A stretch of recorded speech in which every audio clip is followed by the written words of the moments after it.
ఈ చెస్ట్‌నట్‌లను గురించి ఎప్పుడైనా విన్నారా? దేవునికి పరలోకంలో మరొక దేవదూత అవసరం కాబట్టి మీ పాప చనిపోయింది. మీరు చాలా ఆనందిస్తున్నందున దేవుడు మీ ఉద్యోగం తీసుకున్నాడు.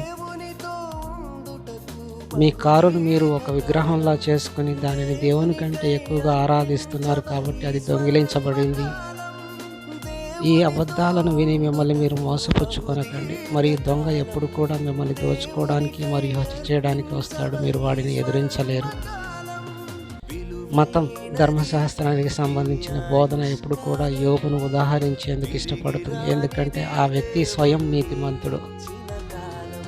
యోబు గ్రంథం 32:1-2.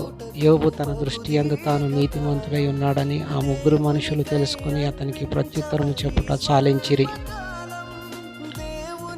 32:2. అప్పుడు రాము వంశస్థుడును బూజీయుడును బారాకేలు కుమారుడునగు ఎలీహు యోబు దేవుని కంటే తానే నీతిమంతుడైనట్లు చెప్పుకొనుట చూచి అతని మీద బహుగా కోపపడెను. కానీ అతను కూడా చేదును అనుభవించినవాడు మరియు ఆత్మహత్య ప్రేరేపణ గలవాడాయను. యోబు గ్రంథం 7:15-16. కావున నేను ఉరి తీయబడవలెనని కోరుచున్నాను. ఈ నా ఎముకలను చూచుట కన్నా మరణం పొందుట నాకిష్టము.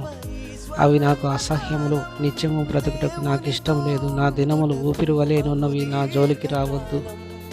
మరియు యోబు చెత్తగా బుద్ధిహీనతగా మాట్లాడాడు. యోబు గ్రంథం 42:3. జ్ఞానం లేని మాటల చేత ఆలోచనను నిరార్థకం చేయు వీడెవడు?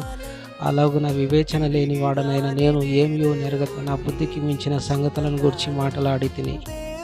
యోబు గ్రంథం 34:35. యోబు తెలివి మాలిన మాటలు మాట్లాడుచున్నాడు. అతని మాటలు బుద్ధిహీనమైనవి. దేవుని పిల్లలారా, మనం యేసు మాట వినగలిగినప్పుడు యోబు మాట ఎందుకు వినాలి? సువార్త సత్యం ఏమిటంటే మీరు సమృద్ధిగా జీవమును పొందుటకు యేసు వచ్చెను. దేవుడు మంచి బహుమతులు ఇస్తాడు మరియు ఆయన వాటిని తిరిగి తీసి